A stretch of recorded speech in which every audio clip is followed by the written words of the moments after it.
வேற்றுமை தெரிந்த நாற்பால் உள்ளும் கீழ்ப்பால் ஒருவன் கற்பின் மேற்பால் ஒருவனும் அவன் கண் படுமே.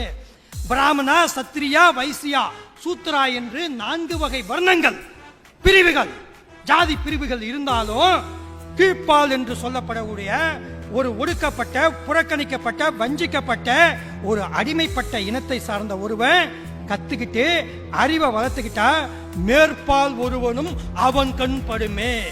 எந்த ஒரு மேல் சாதியா இருந்தாலும் உனக்கு கை கட்டி சேவகம் செய்யணும், அதுக்காகவாது படிடா.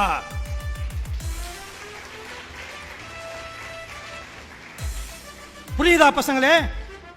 சமூக சமத்துவம், கல்வி சமத்துவம், சமூக சமத்துவம், பொருளாதார சமத்துவம், நம்முடைய நடைமுறை ஏற்றத்தாழ்வு, சமூக அந்தஸ்து, இது எல்லாமே கல்வியால மட்டும்தான் உருவாகும். இந்த பாட்டை சொன்னது யார் தெரியுமா? நான் அப்படியே பிரமிச்சு போயிட்டேங்க. இந்த பாட்டை புறநானூறு 183வது பாடு படிக்கும்போது இந்த பாட்டை படிக்க சொல்லி சொன்னது ஒரு ஆசிரியர் அல்ல, ஒரு கல்விமான் அல்ல, ஒரு எழுத்தாளன் அல்ல, ஒரு நீதிமானோ புலவனோ அல்ல.